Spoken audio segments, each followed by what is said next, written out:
What you doing, Dana Covey? And so we could talk for hours, so we're gonna specify a little bit and talk about some of our craziest flights. I should say that I'm kind of funny on an airplane. I don't trust the premise. And during those days, we were doing a lot of corporate dates and a lot of private jet flights. And I cleared it with my friend Al Gore. That's all right, Dana. I fly private jets all the time, as long as you buy an offset. What's that? Someone plants a tree, and you're at 40,000 feet, leaning your chair back, and say hello to Mrs. Mississippi. Whatever, I don't know. Something illicit. I moisturize always. On a private jet, it's dry air. But, so... There's a good bit. Moisturize, that Gore bit. Yes. I'm a Southern gentleman. I moisturize my buttocks out of thigh. I'll use emollients and sophophiles for stuff like that. So let's see. Do you want to start with the time we're on these private jets. You want to start with the time I crawled up on all fours? Crawled? Yeah, that's a good one. Okay, so we were... That was from New Orleans, right? Back into the West Coast, right? Yeah. Back in it. Late at night. So we've got... It's not a private jet like a Gulfstream. It's 5'8" cabin, so I was kind of crammed in there. No, it wasn't it, but it was like how many seats? It was probably 6 No, seats. It was a pretty nice plane at the time. Right, but to paint the picture, you think it was like a Hawker 800? Probably a Hawker 800, meaning it's 6 to 8 seats. It's not gigantic.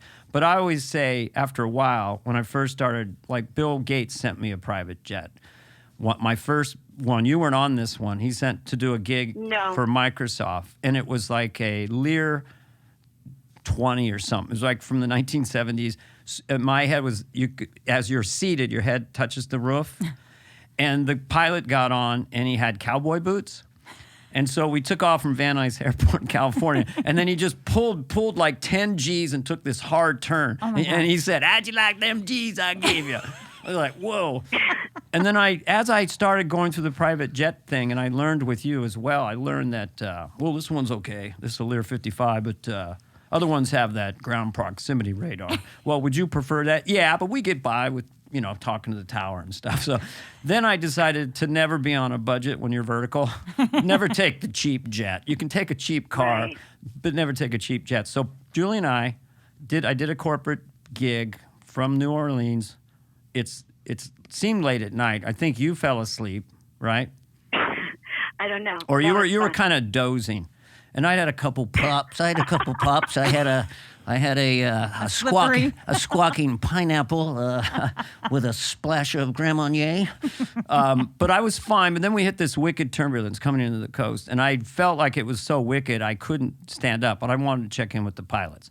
So Julie's kind of dozing. It's pitch black, middle of the night. I think we were rocking for a while, right? Weren't we rocking for a while, and then it got really bad? Really bad. So then I crawled up through the seats to the pilots on all fours. Now, they're up there. They always look like they were right out of flight school. Big ears, short haircuts, fresh-faced pilots, 22. They always started flying at 7. I soloed at 7.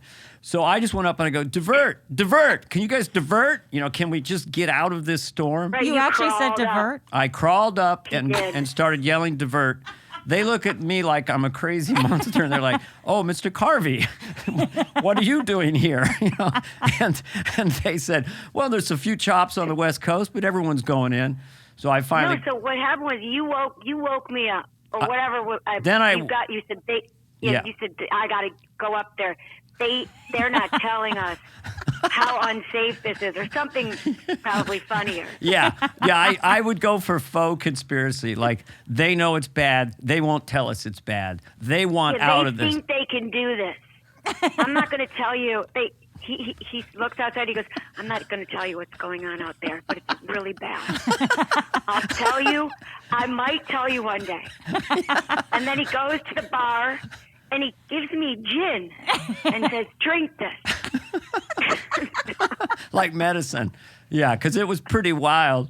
But yeah, I would go to conspiratorial funny mindset of like they know they want out of this too, and I'm going to give them permission to divert north to Eureka, California. Just go straight north to smooth air. Divert. You know. Oh, excuse me. It was like they were Johnny Carson. was Oh, really sorry, funny. Mr. Carvey. I didn't know we were bumping. But that's We had when a it was cumulus really bad. cloud up with a twist. Sorry, go ahead. That was bad. When it wasn't even bad, you were funny like that. Well, I always liked. You know, like at takeoff, the first time Yes. that I had ever been on a private jet with you. You want to tell them the rest? No, I want you to say it, and then I'll repeat it. What did I say? Okay. So Dana would put his legs up in the air Like during the flight. like the Cowardly Lion in The Wizard of Oz. So I'd be back and my legs would be up. Yeah. Right. Like in a sitting position, but Yeah. the legs were up. So as the flight took off, Yes. the beer would slowly go Well, into his mouth. well- He wouldn't be drinking it. It would go. I would hold the beer to my bottom lip, and as the plane elevated and went at a slant, the beer would automatically pour itself. It wasn't even my idea. It was just the gravity of the liquid, right? Yeah. And that was like- So then he'd look outside and he would call the jet a lady. When Yes. she was well behaved, she was a lady. Well, what? And he'd say, "Sit sweet for daddy." Yes.